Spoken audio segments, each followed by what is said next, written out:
Bonjour, nous sommes accueillis aujourd'hui par le Annecy Handball à Annecy, salle Châteloup, pour le 4e épisode de la série 99 secondes pour changer ton club, consacré au projet de développement. Même lorsqu'un club dispose d'entraîneurs salariés, il ne peut se passer complètement de cadres techniques bénévoles. Et je dirais même qu'un entraîneur salarié ne devient véritablement efficace que lorsqu'il est épaulé par une solide équipe de bénévoles.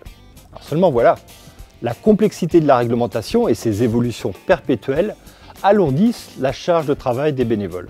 Alors, cela se ressent au quotidien et l'image qu'ils renvoient involontairement n'est pas toujours encourageante pour les nouveaux venus. Surtout si l'on a besoin de parents de joueurs pour être accompagnateur ou animateur d'une équipe. Bref, le plus souvent, les clubs manquent de cadres techniques parce que les candidats ne se bousculent pas au portillon.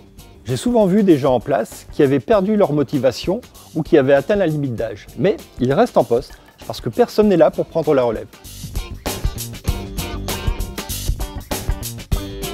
Le renouvellement des dirigeants apporte un sang neuf, de nouvelles techniques, une nouvelle vision, de nouvelles énergies.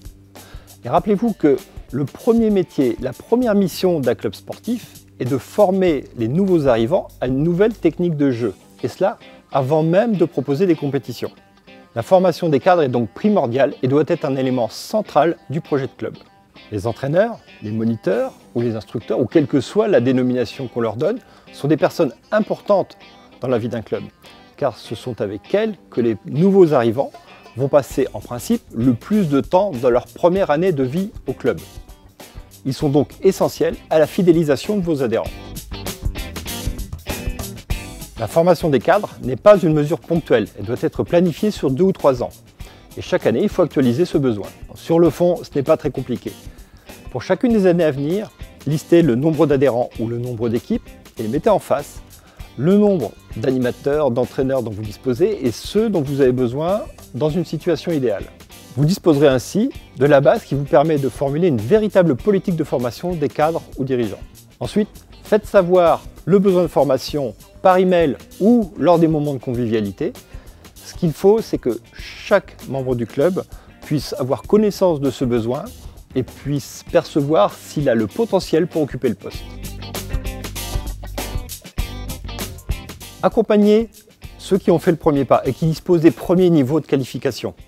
La prise en charge, même symbolique, d'une partie des frais de formation traduit la confiance que vous accordez à cette catégorie de bénévoles. Pour un président comme pour un cadre technique, il est plus facile de gérer une affluence de cadres que la pénurie. Cela ne dispense pas de travailler leur fidélisation, car pour eux, comme pour les adhérents, c'est un sujet essentiel et que nous traiterons la semaine prochaine. Voilà, je remercie celles et ceux qui m'ont envoyé quelques messages d'encouragement pour continuer cette série. Je vous invite à me laisser évidemment toujours vos commentaires ici sur YouTube, sur le site ou sur la page Facebook. Et puis je vous dis à la semaine prochaine.